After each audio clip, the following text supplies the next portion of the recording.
opinions and views expressed in the following program are those of the speakers and the host, and do not necessarily reflect those of Yoakley Scott Corporation and your sports network. Yeah, I've been closer to Jesus before, so can you help me out? Oh, can you help me out? Am I on my own? Am I on my own? Or can you help me out? Am I on my own? Am I on my own? Or can you help me out? Can you help me out? I've been scared to look in my soul.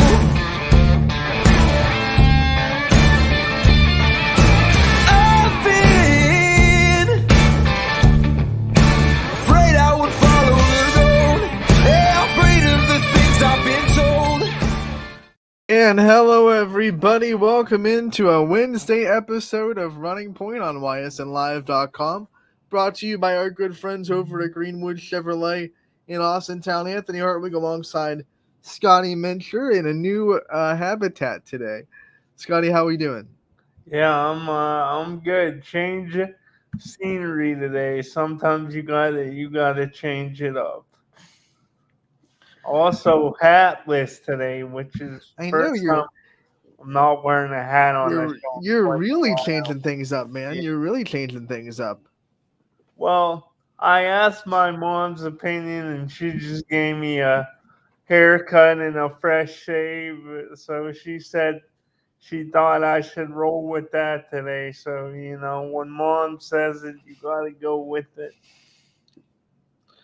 Yeah, Mother knows best, Scotty. That's one thing you always have to know. Mother knows best. And a fresh haircut, gotta show that off.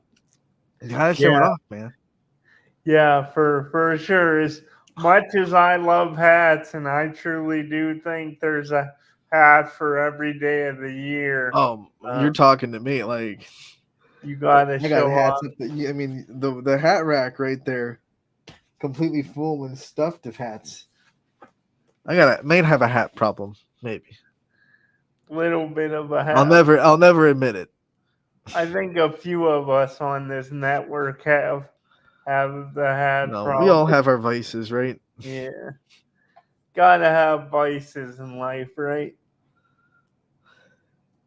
How are you, Ian? I'm doing good. We've been trying to just squeeze softball out, and don't want to give up the season. Austintown Little League still undefeated in the winners bracket. They'll be playing tomorrow night in a winners bracket matchup. So can't wait for that. I know the last couple of days, well, I should say yesterday, kind of marred in Little League softball with rain. They weren't able to get a lot of games in yesterday, but I think the schedule is still there for tomorrow. But just been watching a lot of softball. Athletes Unlimited will be playing in Greenville as well as part of the World Series kind of partnership that they have. So been trying to just take my fill of softball. It's the last weekend of the WPF regular season. It's trying to take my last gas for the season before we start to focus on all volleyball, football, soccer, golf, all the fall sports that we have. Yeah, for you, is it like, I'm sure you got mixed emotions because I know how much softball is close to your heart, so it's got to be kind of bittersweet for you, right? But you got to be excited about the fall season coming up. Yeah, I don't want it to sound like I don't love the other. I love all the sports, and when a sports season hits, I'm all into it. I mean, anyone that's been watching this show knows that we dive headfirst into sports coverage. But personally, my favorite sport is softball. It's the sport I know the most about. It's the sport I coach. So naturally, it's the one that I'm going to watch a little bit more. And for us up here in Northeast Ohio, it's different than a lot of other places down south where it's like, oh, you can still go to softball games for the rest of fall. Like here, it's like once it gets past September, you don't want to go to outdoor sports, unless you're a big diehard fan. I'm not going to a softball game in October when it's like getting into the 40s. Like, no, pass on that. Yeah, that got me thinking though, and it got the wheels spinning a little bit. I'm just curious, now that you touched on it, and you obviously like softball is very meaningful to you. I know, I've been on the show a while with you, and I could tell by the all the relationships you've built in the past how much it means. And I just wanted to know, I guess, before we get into it, as far not just not so much the in like game stuff, or the sport of softball, um on the field, but as far as like a life lesson off the field, what do you think is some of the most valuable things it's kind of taught you just about life in general? I think the biggest thing, and this is softball and baseball, is how to deal with things that don't go your way. Like, we love to tell people, you work hard, you do everything right, you will get what you are working for. And to an extent, that's true, but that's not always the case. Like, there are people that work really hard at stuff and it just doesn't work out. That's the way life works, right? You don't always get exactly what you want just because you work hard at it. And I think softball is a big lesson where you can do everything right, and we all know it. You can have the perfect swing and hit the ball on the nose, and it goes right to a fielder. You're out. You don't get on base. You don't get the result you want, and then you're like, okay, well, you have to deal with that. You have to come at the next at bat, do the same thing, and try to be consistency. I think is another thing, but while we're talking about just dealing with things not going your way, you have to be able to, regroup when things aren't falling the way you want it to fall. Yeah, and I guess it's one of those things. Um, I guess, and so basically, what you're saying, just like just like in life, it's the same thing in softball and baseball. It could humble you Hmm. really Oh quickly, yeah. is what you're saying. You will be humbled if you are a prideful person, I should say. You will be humbled very quickly by the sport of baseball and softball. And whether you're a coach, whether you're a player, you will quickly learn that there are, there's failure. There's a lot of failure. And one of the things I've loved talking to these college softball players that we've been talking to all summer in the Living the Dream segment, is that hits you really hard when you go from high school to college. And they've all kind of said it. When you step onto a campus, everything's bigger. The technology that can, detect your weaknesses is better. So the coaches are going to be able to pick apart your game, and you will feel like for a little bit like you completely lost the game of softball. Like you have no idea how to play, because these coaches are going to be like, okay, you got to fix this, you got to fix this, you got to fix this. And in high school, you're hitting 700. You're feeling like there's nothing above you. You're it. And then you'll go to college and you'll be like, wait a minute, what do you mean my exit velocity needs to get better, and my launch angle is not exactly where it needs to be, and all this other stuff, all this like analytics that hit tracks can teach you, that all the colleges have. And then you have to be able to deal with that. You have to be able to say, okay, like take that humble pie, eat it, swallow it, and then still be a confident person that says, I am good. They brought me here for a reason. I will succeed at this level, and then go forward with that. You got to be able to stay confident through the struggles. And a part of that is consistency, trusting the process and consistency that you have over the results. If you are a softball or baseball player, and I know I'm getting on like a TED Talk rant, but if you are a softball, baseball player that trusts the results more than you trust the process, you will eventually fall on your face and you will not make it to where you want to go. You got to trust the process more than you trust the results. Do you think that maybe that's part of the reason why it's so special to you, and near and dear to your heart, is the fact that not that the other sports aren't hard. They're obviously any sport is hard. You're gonna have your struggles. You're gonna have your difficulty. But baseball, softball, especially, like you can succeed. You can be really successful, one of the best. But a lot of times you're gonna fail a lot more than you could succeed. But with that, do you think that's a reason that it kind of makes it more gratifying for you and everybody else that's involved in the sport? Is when you do succeed, it just kind of makes it that much more special. Not Absolutely. I mean, when something happens on average 3 out of 10 times, you're gonna love when it happens, right? Like the best hitters at the elite level, get out 7 out of 10 times. So when you get on base and you get a hit, that's like, hey, the next 10 times I'll probably only do that 3 times. So you treasure it, you love it, you celebrate everything. One of the hallmarks of Oklahoma softball, which is one of the best programs in the world right now, is celebrate everything. Celebrate every little victory you have, because you have to be able to do that. You have to see every little progressive step you take in the sport of softball. Scotty, something very exciting. We had a text right as we went live from Matt Hamley, the head coach of Austintown Little League. Hey, you want a guest today? Well, yeah, we'll take one. We'll take one. We'll bring Matt Hamley and a couple of members of the Austintown Little League on board. What do you say, Scotty? Let's talk to some players that are going for a World Series championship.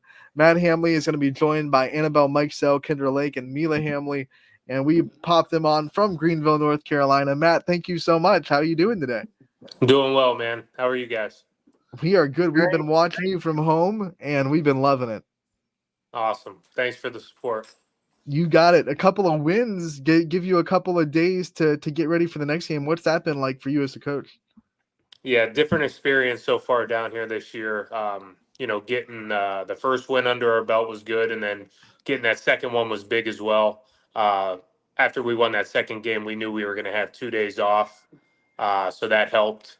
But now we're kind of in a weather delay situation where a couple of the games got rained out yesterday, and now they've had to make some adjustments to the schedule for today and set up a couple of double headers,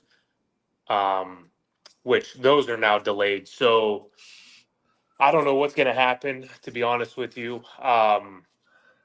I don't know if the games are going to get played today with the amount of rain that is happening today. And also, they were supposed to have the AU Athletes Unlimited professional softball game tonight too, a doubleheader as well. We're hoping that still gets to go and we get to go watch that. But as of right now, these games are in delay, and the schedule's probably getting reworked as we speak to figure something out.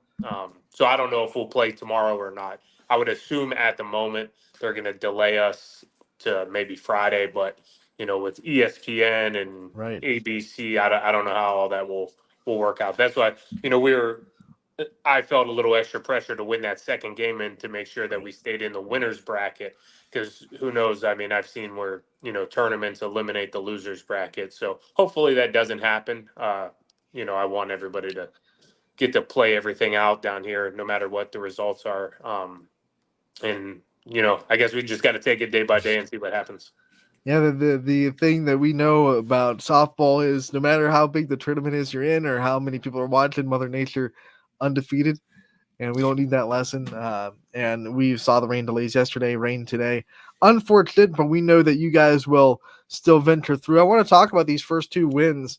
Grinding out wins, being able to take the opportunities to score when they come. Let's talk about your offense first and what you saw from your hitters, and to be able to go up against really quality pitching and just, like I said, take those opportunities to score when you get them and make sure that you're taking the advantage of the opportunities you get. Yeah, so that first game against Mexico was big. Like I said, I mentioned before, we found a little film on them. So we were able to game plan a little bit offensively. We knew what the pitcher was going to throw. We knew where she was going to want to throw the ball. We made a game plan for it, and our girls came out and attacked it right away. we were able to scratch a run in the first inning. Should have been two, but that's okay. But they put the bat on the ball right away, and then we just do play our game when we could bunt, and I don't think we really stole any bases in that first game. That catcher was good, so we didn't get a chance to really test her arm. But we had the hits. We strung hits together when we needed to, which was good. Defense played great, and then in the second game, we hit the ball well, really well. Kind of the same type of pitcher. She threw a little differently, but about the same speed is the first girl that we seen. So our girls were ready to go. We did hit the ball. We just kept leaving runners on base. So it took us a while to scratch our first run. We'd get on base, we'd get hits, but couldn't string them together enough to scratch a run. So then I think it was in the fourth inning when we finally scored. Um, you know, uh, I have a little thing that I've done for probably 2-3 years now, where it just so happens to work out where it's like the top of the lineup is coming up to bat, and I give them a little talk, and I challenge those girls that are coming up to bat to make something happen for us, and every time I do that, they step up to the plate. I think that was the inning where Annabelle comes out and smacks that shot to the fence, um, and then I think Mila bunted her over, and I forget what happened after that. I forget what happened with Marissa, but then Bella Mattern was able to squeeze her in. Annabelle executed it. Did a great job putting the bunt down, getting around the ball to be safe at first, and Annabelle flew into home and scratched that first run. So that was huge, and that one run was going to be enough for us, but. Lexi Petrilla came up big in her at bat and was able to drive in another run as well. So uh, offensively, we've got the hits. We just didn't get the runs in that second game that we'd like to. We probably should have won that game 7 or 8-0, but it is what it is. Sometimes you just got to take what we could get and move on. Um, Mila's done a good job in the circle. Our defense has had her back. Um, our next game will be tough. We're facing a girl that's very good pitcher, and their offense is very athletic. They can hit the ball, and they've shut out a couple teams as well. So looking forward to that matchup, and then hopefully we can get our offense going there too. Yeah, I want to talk about Annabelle's slide because that was just the perfect slide at home. It's been replayed on ESPN. It's been replayed on Little League social media. Do you practice that? Is that something that you knew that she had the training to be able to go in with that kind of slide and that kind of situation perfectly to the back of home plate, right where she needed to go? I would say these girls definitely practice sliding. Some of them, it's kind of a natural thing though. Not everybody is as skilled at sliding. It takes time and instincts as well. And you've seen it a little bit with Annabelle. Annabelle slide was huge in that game to score. And then not to take anything away from her, but Mila had a couple as well where it's just an instinctive thing where they have to see how the play is developing and where the tag is going to be, and to know to lift up their hand, swipe the bag, grab the back of the bag, or touch the corner of the plate, or know where to slide, when to slide. But those slides were huge, and if they didn't execute the way that they did in those moments, then we don't score those runs, and you know it's a different story. I want to talk about being able to challenge, plays in this round, being able to have the cameras and the angles to be able to say, hey, we want to take a second look at that. That's not something that you're used to as a coach, I'm sure. Last year you were able to do it too, but what's it been like for you to adjust to being able to do that and trying to be strategic with it? Sometimes maybe using it as a little bit of a timeout too, to be able to talk to your girls during the review. What's that been like for you to be able to kind of put on those shoes and to be able to challenge plays? Yeah, it's a great dynamic that we have. I wish we could have it all the time, and travel ball all year round. It's awesome because at the end of the day, you just want to get the call right for the girls, whichever way that goes. But to have the ability to, if I'm over at third base and I see something, happen at first base, I think the girl's safe, or sliding into third. The umpire has one view, they call her safe or out, and I've seen it the other way. it's great to, have the ability to challenge it and, go to the replay booth and make sure that they got it right. And, sometimes they do, sometimes they don't. I don't know if they love us, challenging those plays. The umpires, they feel like they got it right. But like I said, at the end of the day, the goal is to get it right for the girls. You don't, one call can be huge. And I burned a couple of both of our challenges the other night in that game. Um, luckily it didn't come back to haunt us, but uh, the one slide into third base, I seen something. I knew she was probably going to be out, but I kind of seen something where I thought Marissa was safe at third base, and then I also challenged Kendra being safe at first base, and it was very very close. But it's the same thing with like football. Sometimes it's they make the Right. call. It might be wrong. However, do they have enough evidence to turn it over and change the call? So the call on the field, is a big deal sometimes. For them to turn it over, it's sometimes it's going to be a little tougher. But at the end of the day, like I said, just getting the calls right for the girls. But it's great to have the ability to try. We've all become accustomed to those words, indisputable evidence, right? Yeah. Indisputable video evidence on the field. Coach, the other thing I want to talk to you about, which is new, is getting you mic'd up and being able to be heard on ESPN and everyone can hear the things you say. What's that been like for you to be able to know that people are listening?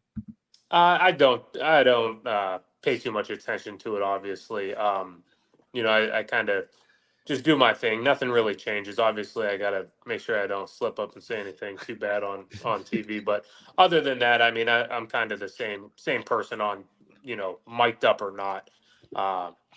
Just trying to be positive to the girls when they're in the box. Celebrating when they get a big hit or slide or whatever it is. I would like to think that I haven't changed if I'm mic'd up or not. The ESPN crew loved the shout out to Coach Bob because it Oh was yeah. just, hey, remember what Coach Bob taught you? And they ran with that. They had a lot of fun with shouting out Coach Bob because there was no last name given. So it was just, hey, shout out to Coach Bob out there. It's real fun to be able to have those kind of moments, and I'm sure you're going to be able to look back on those games and watch replays and be like, oh, that was cool that I was able to have that moment with my player, or everyone was able to hear kind of how I was able to coach, my pitchers in the circle or my hitters in these big situations, and I think that's really cool to be able to have those moments. Scotty, you have any questions for the skipper? Yeah, I have a question for you. I was thinking about kind of, piggybacking off of something you just said. As a coach, I get the vibes. It seems like you have you stay pretty even keel, calm demeanor. But is it hard for you, and how do you find that balance of getting your point across, making sure your voice is heard, but also kind of not being like too loud and kind of like that jerk to where they legitimately like they start like tuning you out or fear you. I guess what I'm saying is, how do you find that balance of just keeping your cool, but also making sure that your voice is heard? Yeah, that's a great question. I would say overall, just being who I am. I've coached these girls a long time. Some of them for 4 or 5 years, maybe even more for some of them. And I'm very tough on them. At practices, I demand a lot from them. Uh, the standards are high, and I push them to be the best that they can be. However, when we get out onto the field, I do feel like I take a different approach for the most part, especially defensively. I try to tell them to, stay calm. Just, if they make a mistake, I'm not going to go out there and scream at them. I'm not going to rip them off the field and pull them out of the game. Mistakes are going to happen, and they know that I know that. And I want them to be loose and understand that it's okay if they make a mistake. It's not the end of the world. They got to move on to the next play. However, offensively, you could probably see me get fired up a little more. I'm extremely aggressive on the bases. And one thing that I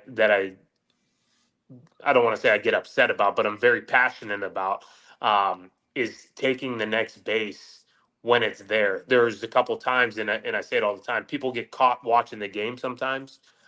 So say there's a play at home and our girl's safe at first base.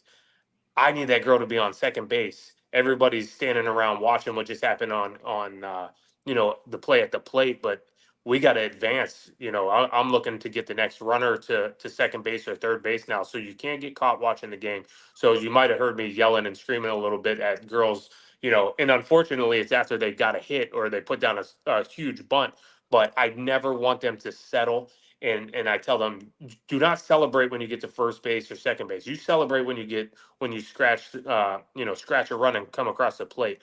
Don't settle for first or second. Keep trying to take 60 feet every second you get.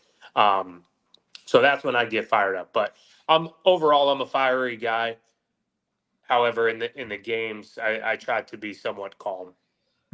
I don't think Matt Hamley could ever completely be a calm person. The way we've been watching you for the last couple of years coaching, ask us who you are, buddy. We love it. We know that your Austintown fans feed off your energy too, so never change, buddy. We know that we have some players with you, right? Yes, sir. Yes, sir. I'll bring them in now. Hold on. Come on, knuckleheads.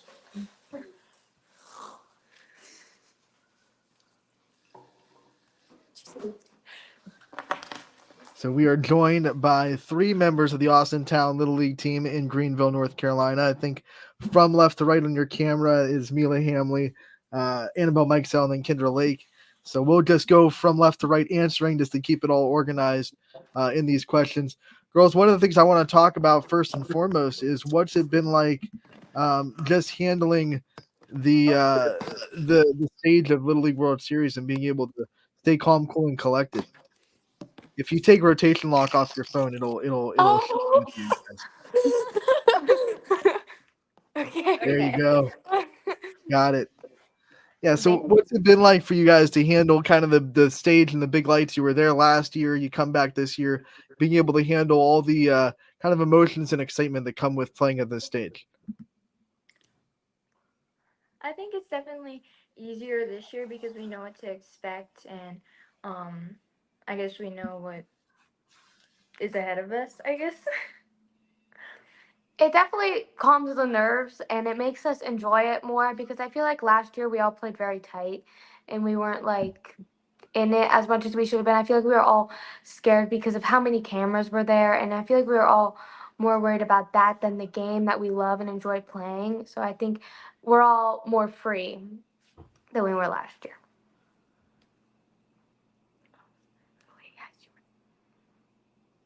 I want to talk about just the confidence. How much confidence do you guys have this year in yourselves coming into this, and now with 2 wins under your belt?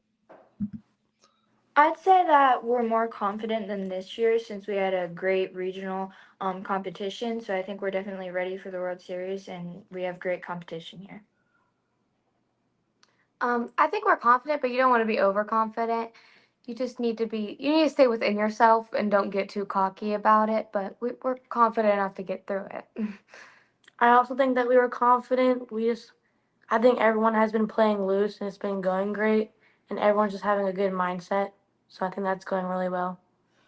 I want to talk about the offensive side of your game, and I talked about this with Coach. You guys have taken advantage of the opportunities to score that you've been given. Scoring is hard at this level. You're getting a lot of good pitching thrown at you. From an offensive perspective, what's it been like to just find the opportunities to score and try to take advantage of every kind of opportunity you get? I think you have to be smart about what you're doing in the game to try and score. Like either you want to hit or bunt, and I think it's definitely important to know what you're talking about.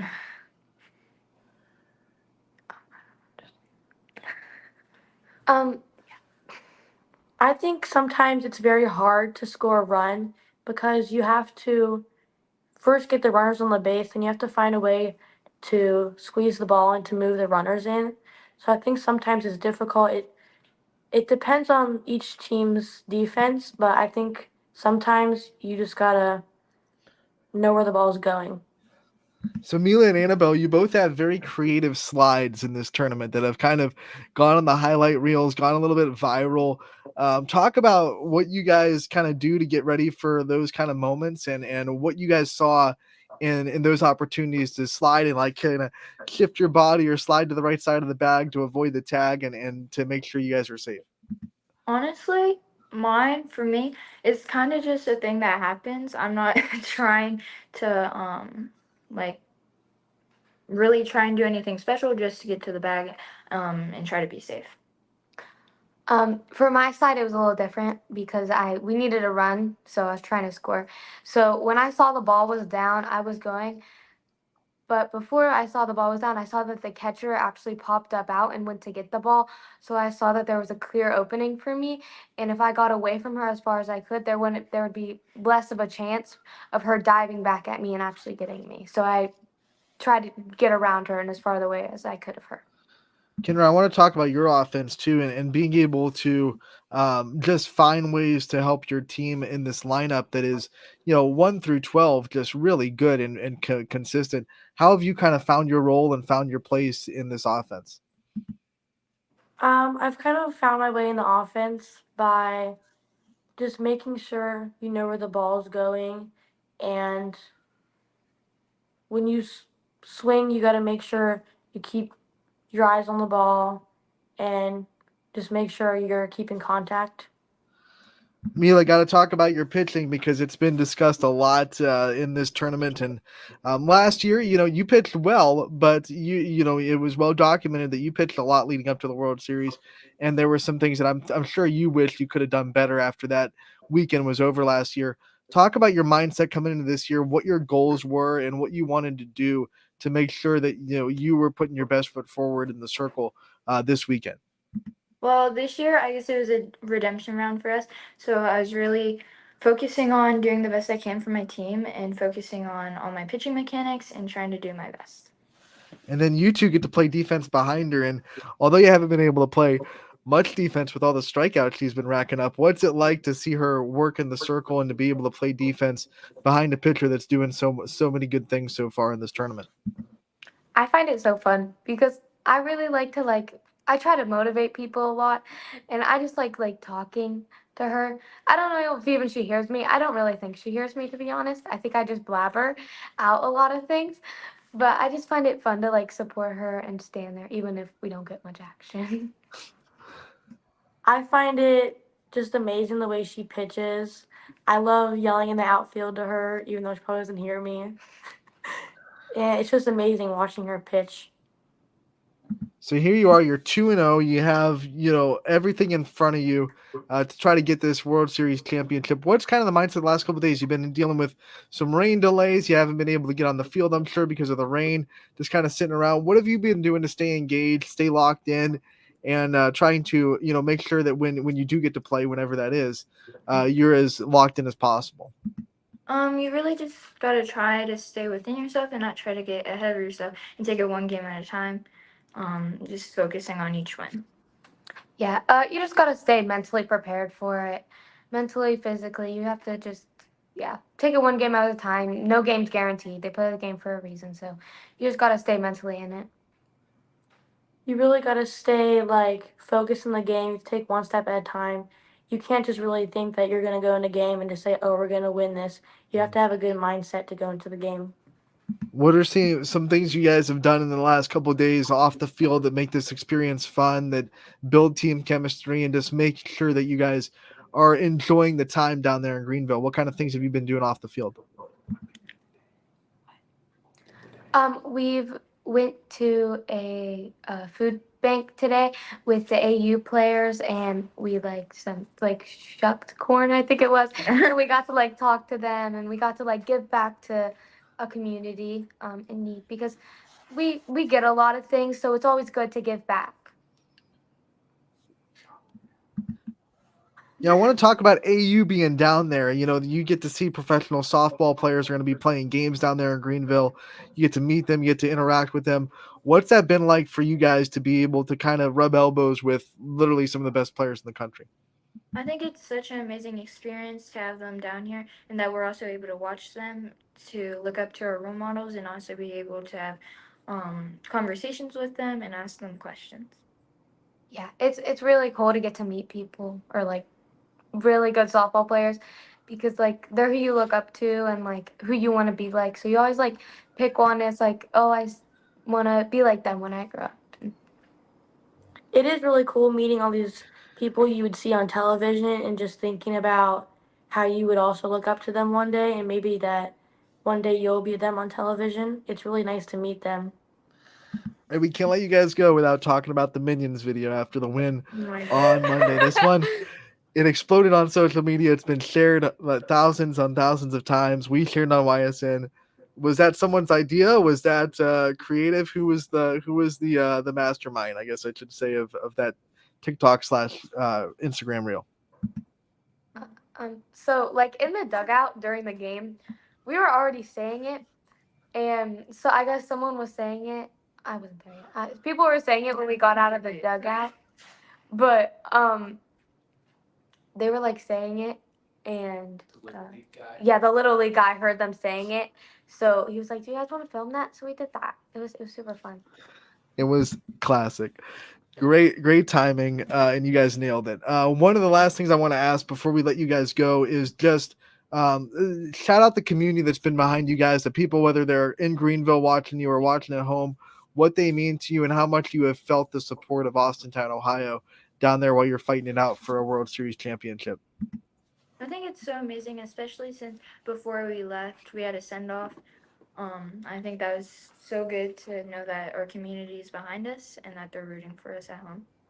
It feels really good to have people behind you because like you can't do anything without people behind you because like yeah, you can't do anything without people behind you, so it's really nice to know they're there, and no matter what happens while we're here, when we go home we know that they'll be proud of us either way.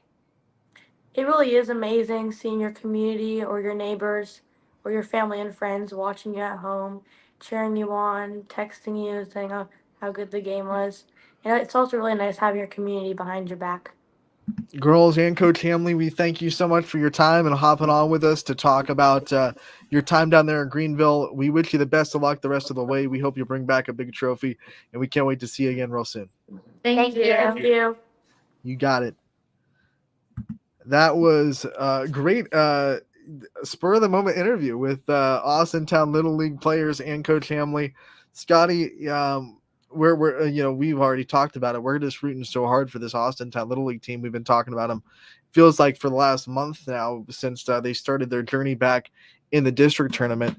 I don't know if you've had a chance to watch the game, Scotty. One of the cool things about the ESPN broadcast is kind of you get the A team, I guess you could say, of ESPN softball on there to talk about these players and to hear like kind of their perspective of what they're seeing. And when I hear Amanda Scarborough, who calls the college World Series and calls the biggest moments for the biggest pitchers and is able to see all those.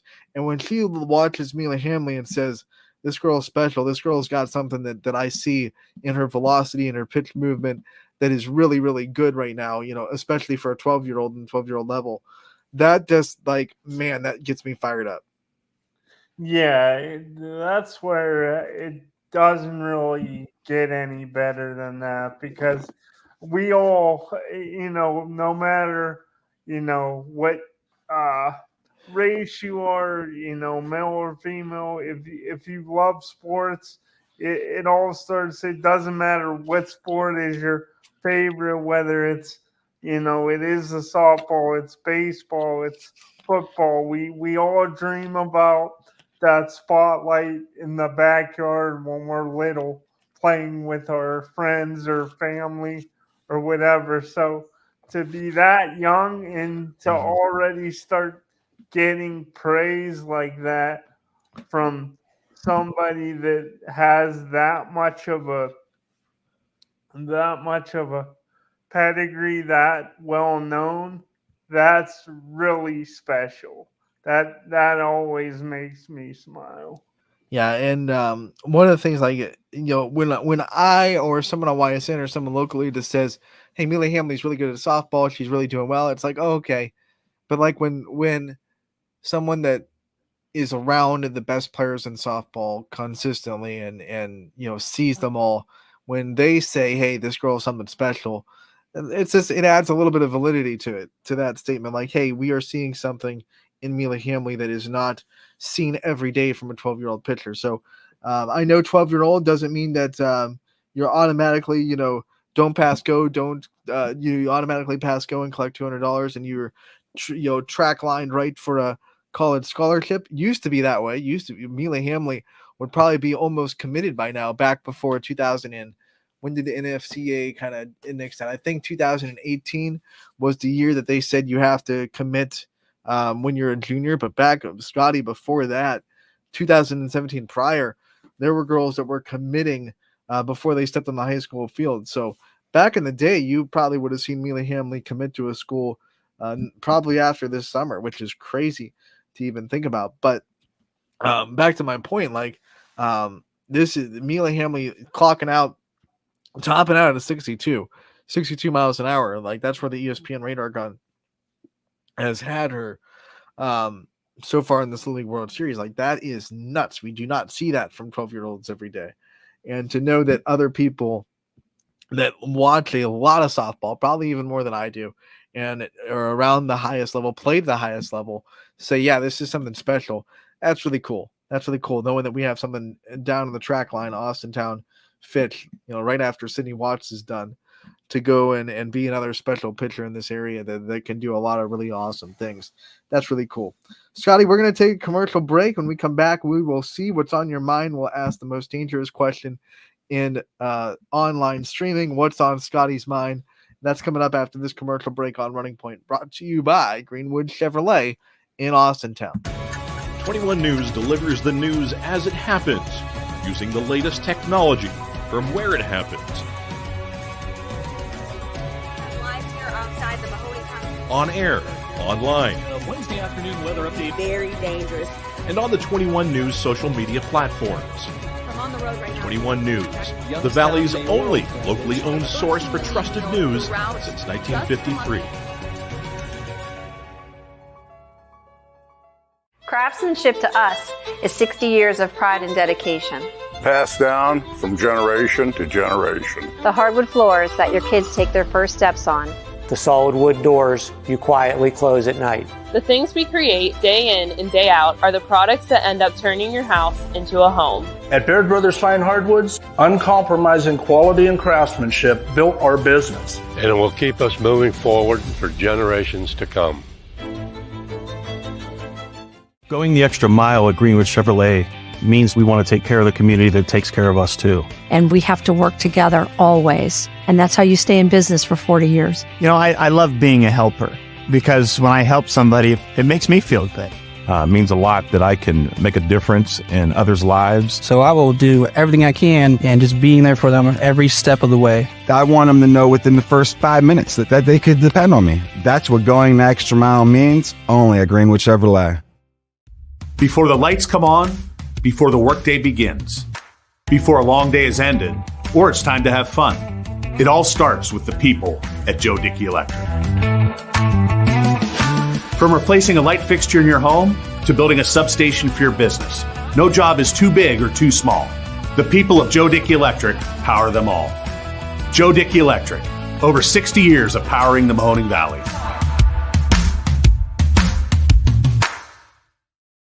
Welcome back to Running Point on ysnlive.com, brought to you by our good friends, top of our heads right there, Greenwood Chevrolet in Austintown. Scotty and Anthony alongside with you. Scotty, it's time. It is time, my friend. The most dangerous question in all of online streaming. What's on your mind, buddy? All right, let's get dangerous. Here we go. I was excited before our show today. I recently watched your interview with Phil Walters Gerard volleyball coach, and I wanted to kind of pick your brain a little bit. You were asking him about the expansion, and I guess we'll start there. Do you think, like with most sports, are you one of those that you think kind of that expansion is always a good thing, and it changes up maybe some of the it makes things more interesting, more schools, more people get a chance to get showcased, or do you think like some of the expansion and it's happened in other sports too, plenty of other sports, but do you think sometimes expansion, it's good for fans, but it does make it kind of tougher and it's harder for coaches? So kind of that double-edged sword. But what are your thoughts? I think, and this will probably be different for every sport. I think there are a little bit more cons for, I mean, a little bit more pros, I should say, for a sport like volleyball that was, it was a little bit hard to say, let's just say like Gerard, who used to be Division 2, now they're Division 5. Like that's a big jump to say, hey, you're a Division 2 team. You have to play all these schools that really don't line up, and we see now that they've expanded it, don't really line up with your size all that much.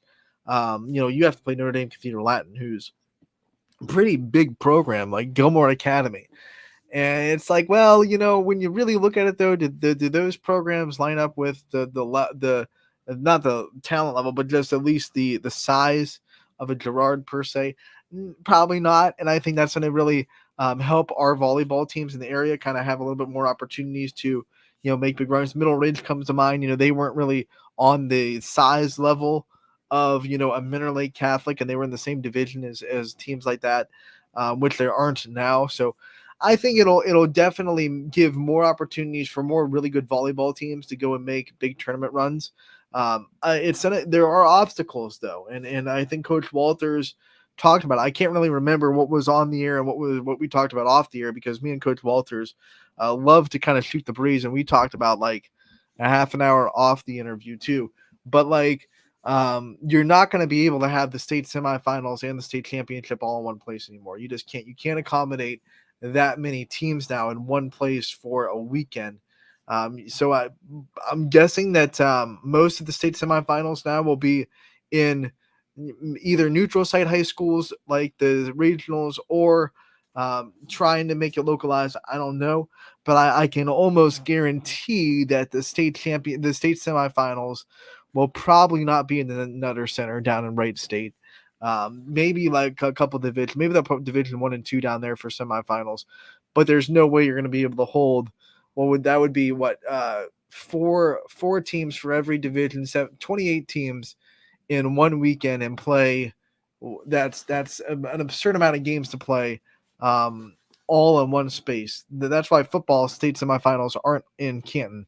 Same reason. So you're not going to be able to have all that in one spot, which means there's going to be more travel. There's probably going to be more travel for districts. There's going to be more travel for regionals now, because there's only so many places local you can go. And now there's 7 regionals instead of 4. So there's probably going to be like more travel for districts, more travel for regionals. But I think coaches, maybe not ADs, because the ADs are the ones that have to deal with all that, logistics of getting their teams places. But if you ask coaches, hey, would you trade a 2-hour bus ride for a better chance to win a regional, get the state? Yeah, let's go. Let's do it. Let's make sure that whatever it takes to give us a little bit of a better edge to get into the state tournament. And that's what it's all about. It gives more student athletes the opportunity to get to that level, and there are a lot of teams that probably have the talent to deserve it, but just were stacked up against teams that they were not going to beat at their level. It was just not going to happen. And now we have a little bit more. I think there will be a little bit more parity. Yes, there's still going to be good teams in every division. That's why I think some people say, oh, it waters down the state championships. I get where you're coming from if you say that. Like, okay, now you don't have 4 state championships, you have 7. So it's like, oh, so now it's the 7 best teams in Ohio get a championship instead of 4. But like, we already had 7 in football, and it made total sense, and no one griped about it. So I think it makes sense to have 7 in volleyball, and we're gonna have 7 state champions, and that's gonna be fun. And I think there are a lot of teams that probably deserve to be, or at least had the talent to be, a state champion in the last decade that just couldn't, because maybe size wise or just talent pool wise, the pool pool from, they just didn't match up with teams that were probably a lot bigger than them, just happened to be at the cutoff of that division, and they were on the bottom end. Now there's still going to be those teams. We talked to Canfield, who they're on the small end of a division, so they're going to be facing teams that are bigger than them. That's always going to happen. But hopefully the gap isn't going to be as big between the biggest team in your division and the smallest team. The gap should be a lot smaller, and I think that's what they're aiming for. Interesting stuff, for sure. And I guess that would be my only concern is before you mentioned about football in the 7, like my only concern would be, is it gonna, water it down at all?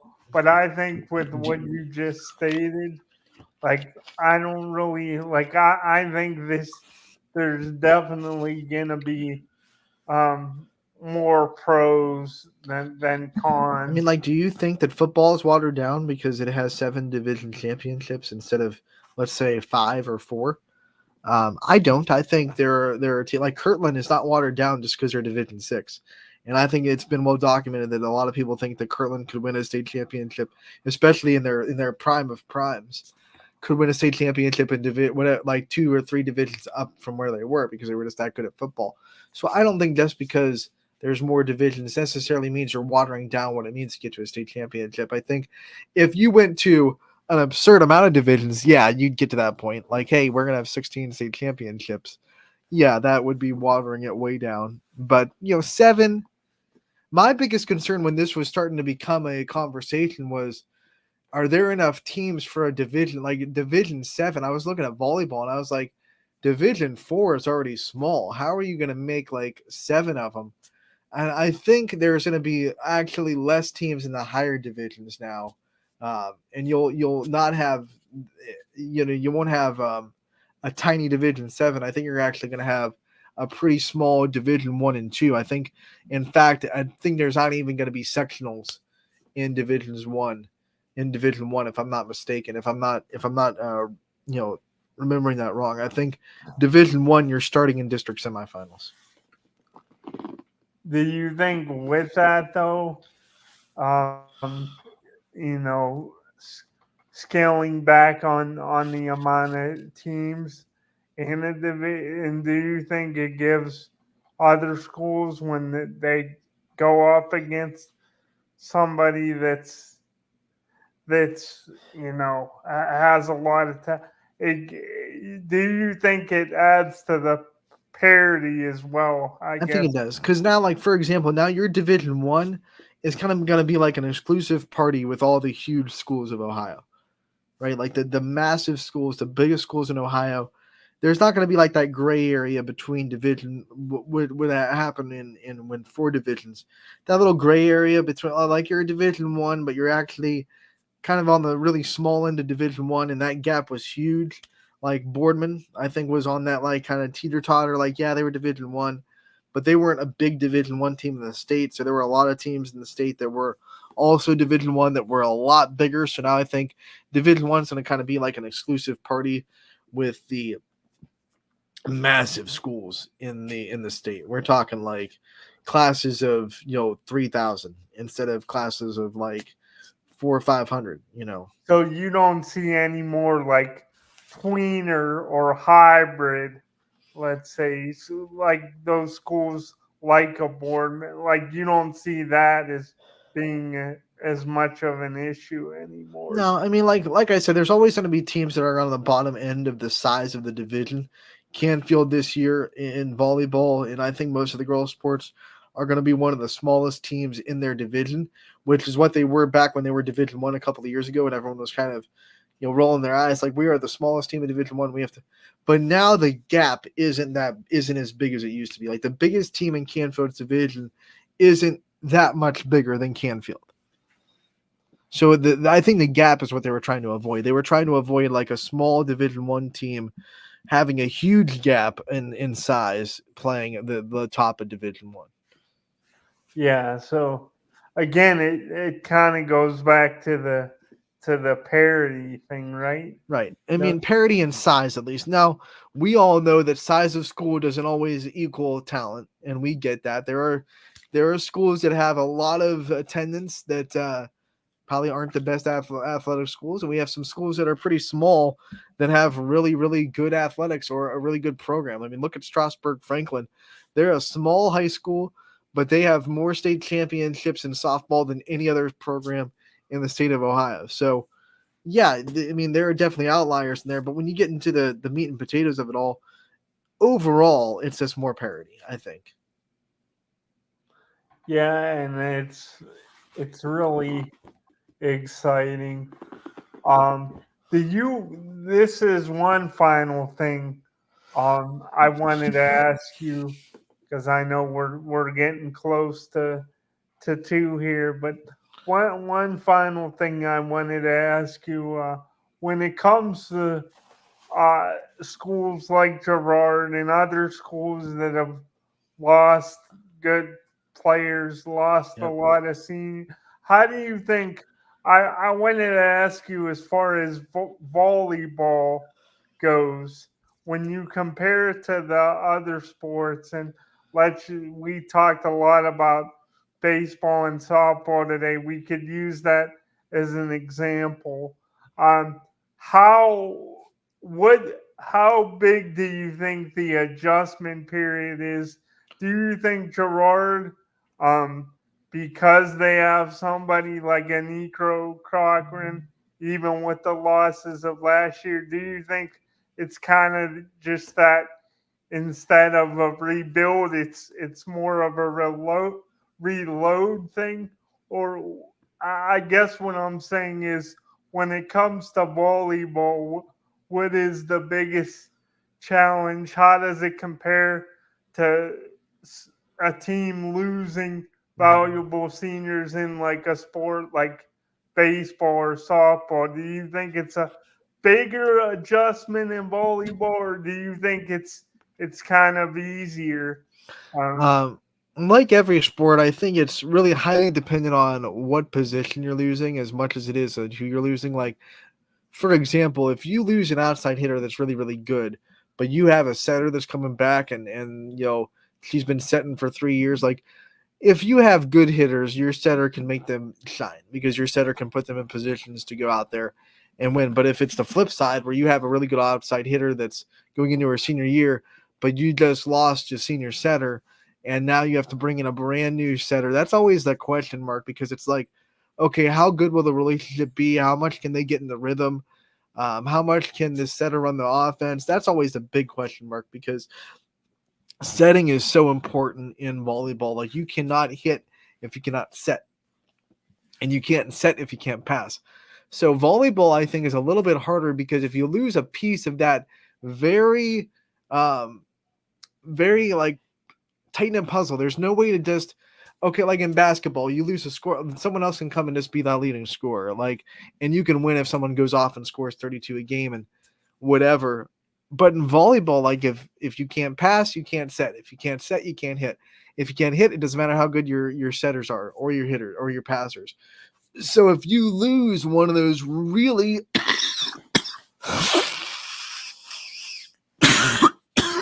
excuse me, if you lose one of those really important pieces, all of a sudden you're sitting there like, well, how are we going to pass? How are we going to set? How are we going to hit? It's a lot more question marks in volleyball. Now, Girard is an interesting case because they lose Brie Littell, and Brie Littell was awesome. Offensive player of the year, just did a lot of great things. But when you look at what she was able to do last year. You got to remember 2 years ago they lost Lauren Pallone, and we had the same conversation about Brie Littell that we're having with Nico Cochran right now. Like, how's Brie Littell going to handle stepping up into the number one hitter role and being the focus of all the defenses? And Brie just went off and just did her own thing and really excelled. And Nico got to see that and see what it takes to do that. So I think Nico's at a big advantage being able to see what Brie Littell went through last year and to be able to copy and paste it and be able to say, okay, this is how we handle me being the sole focus of other defenses. And I don't want to go off on a tangent because we really don't have the time to. So I'll leave it at that. We can talk more about volleyball next week. We can kind of pause this conversation. You can bring up more questions because you'll get me talking. You'll get me talking, Scott. I look forward. I'm gonna think about it all week. We'll resume the volleyball. Yes, I love it, Scotty. We want to thank everyone for tuning in today. We want to thank Matt Hamley for thinking of us and being able to hop on a moment's notice. He literally texted as soon as the show started, "Hey, do you want to interview today?" Absolutely, Matt Hamley. Thank you so much for coming on and bringing us some of your players on. We want to thank them for their time and again wish them the best of luck in the rest of the World Series this week. And we want to thank Greenwood Chevrolet, as always, for being our main sponsor of Running Point and helping us run this show. Couldn't do it without them. They go the extra mile for you. We try to do the same. We'll be back tomorrow from 1 to 2. Scotty will be back next week, and this is the Running Point for the first time since the start of summer. We'll also be back on Friday, so we have a full week of Running Point coming at you. Thursday and Friday, we'll be back 1 to 2. Scotty will be back Wednesday 1 to 2. We're going to have some fun, preview some more fall sports, and get you ready for football, volleyball, soccer, golf. So thank you so much for tuning in. We'll see you real soon.